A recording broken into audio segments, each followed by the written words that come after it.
Hello friends, welcome to my channel. Kahkasha youtuber channel में आपका बहुत बहुत स्वागत है, वेलकम है।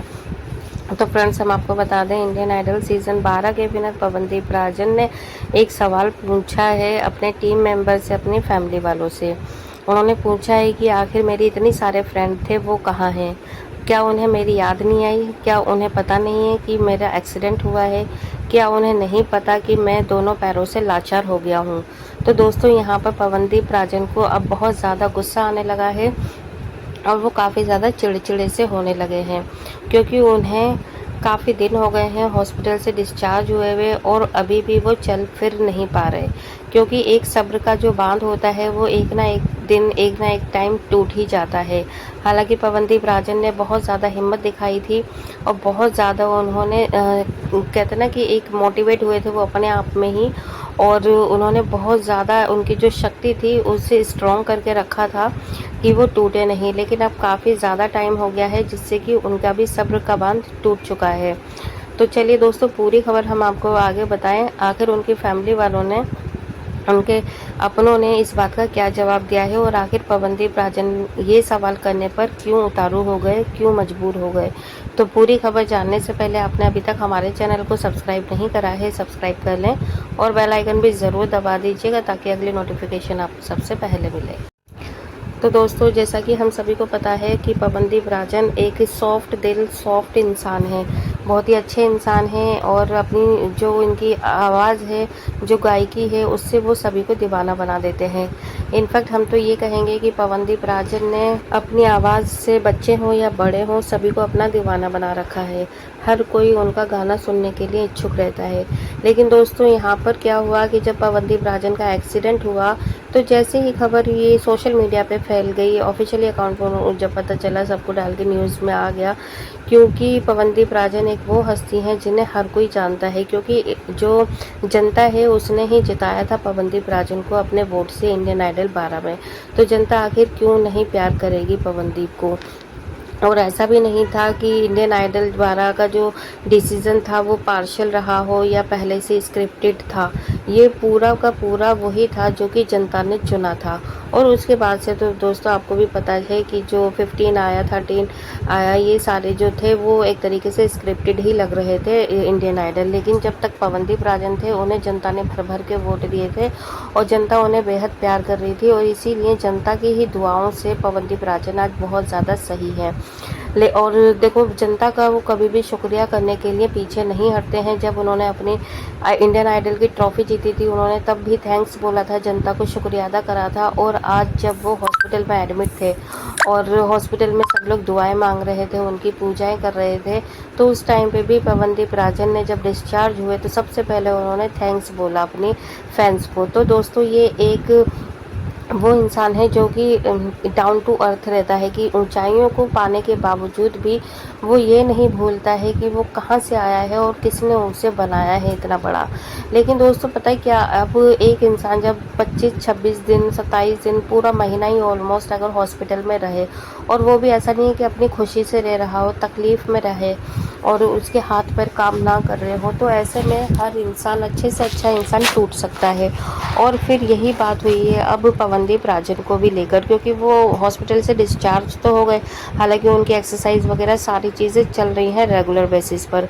लेकिन वहाँ पर रहकर भी जब वो एकांत होते हैं, शांति में होते हैं, तब वो अब अपना दिमाग पे थोड़ा सा जोर डाल रहे हैं कि आखिर मुझसे मिलने कौन आया और किसे मेरी फ़िक्र है और मैंने किस किस का साथ दिया।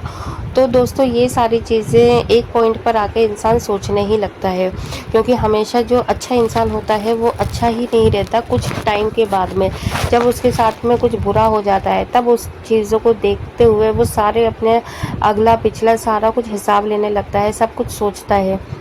और ये इंसान तब ज़्यादा करता है जब वो खाली होता है, जब वो फ्री होता है।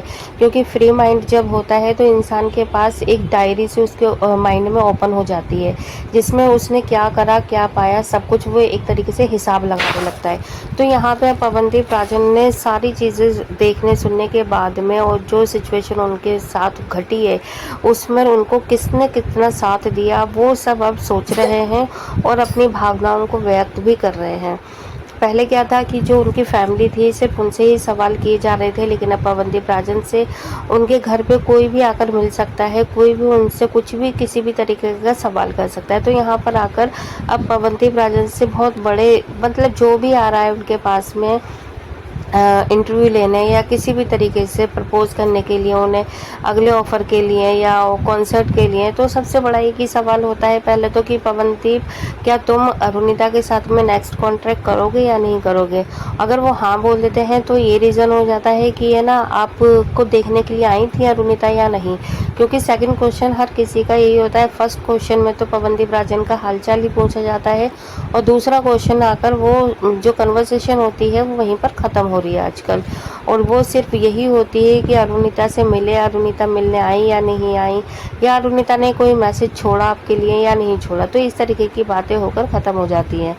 तो यहाँ पर अब पवनदीप के सामने एक और सवाल खड़ा हो रहा है कि आखिर अरुणिता को ही क्यों बीच में लेकर आया जा रहा है। भाई मेरी तबीयत ख़राब है, मेरे पैरों में फ्रैक्चर है, मेरा ऑपरेशन हुआ है, तो मेरे से मेरा सिर्फ हालचाल पूछिए ना, आप ये मत पूछिए कि अरुणिता कहाँ पर है, कि साइली कहाँ पर है, दानिश कहाँ पर है। ठीक है, क्योंकि मैं सिर्फ और सिर्फ अपने ही बारे में एकदम परफेक्ट जानकारी मैं खुद दे सकता हूँ, लेकिन दूसरा क्या कर रहा है, क्या सोच रहा है, उसके दिमाग में क्या चल रहा है अचानक से, वो मैं नहीं कर सकता। तो दोस्तों यहाँ पर पवनदीप राजन ने काफ़ी इरिटेट होकर इस सवाल का जवाब दिया है। और सच बात भी है कि अगर कोई इंसान पहले से ही इतना टूटा बिखरा हुआ है, पहले से ही कमज़ोर हो चुका है वो, और उस पे जले पे नमक छिड़कना, जिसे एक मुहावरा है ना कि जो इंसान पहले से ही जला हुआ है उस पर नमक छिड़क दो उसको और दर्द पहुंचाने के लिए। तो अभी फ़िलहाल पवनदीप राजन के लिए जो ये सवाल कर रहा है तो उनके जले पर नमक छिड़कना हो रहा है। तो इसलिए पवनदीप को ये सारे सवाल बिल्कुल भी पसंद नहीं आ रहे, और उन्हें जो सिचुएशन पे जिस तरीके से जो चीज़ याद आती है वो उसे वो कर रहे हैं। तो दोस्तों यहाँ पर क्या है कि जो पवनदीप हैं वो काफ़ी ज़्यादा अभी थोड़े से वीक लग रहे हैं 1-2 दिन में। हालांकि इससे पहले काफ़ी ज़्यादा एक्टिव नज़र आए थे, गाना भी गाते हुए नज़र आए थे। अभी देखते हैं शाम तक क्या मतलब इनका मूड चेंज होता है। बाकी मूड चेंज होगा जैसे भी वो हम आपको आगे रिपोर्ट में ज़रूर बताएंगे। लेकिन दोस्तों अभी फ़िलहाल पवनदीप राजन जिस सवाल से सबसे ज़्यादा चिढ़ रहे हैं वो यही है कि उनके दोस्त उनसे मिलने के लिए आखिर क्यों नहीं आए, ना ही हॉस्पिटल में आए मिलने के लिए और ना ही अभी मुंबई हाउस में आए। तो यहाँ पर पवनदीप राजन को सिर्फ साइली का नाम, अरुणिता का नाम, दानिश का नाम, इन सब के नाम सुनकर बहुत ज़्यादा गुस्सा आ रहा है, क्योंकि पवनदीप राजन ने इन्हें अपना माना था, अपना दोस्त माना है, अपनी बहन माना है।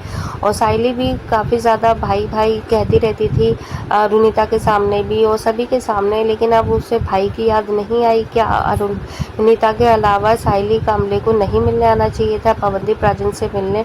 तो दोस्तों आपको क्या ये लगता है, क्या एक एक करके सारे फ्रेंड पवनदीप राजन से क्यों अलग होते जा रहे हैं, और पवनदीप राजन से आखिर ये सब लोग क्यों नहीं मिलने आए। जो भी आपकी राय है हमें कमेंट बॉक्स में कमेंट करके ज़रूर बताइएगा। वीडियो अच्छा लगा है वीडियो को लाइक कर लें और चैनल को भी आप सब्सक्राइब कर लीजिएगा अगर आप चाहते हैं और भी अपडेट आपको इससे रिलेटेड हमारे चैनल पर मिलती रहे। तो मिलती हूँ एक और नई वीडियो लेकर, तब तक अपना ख्याल रखिएगा। Bye bye.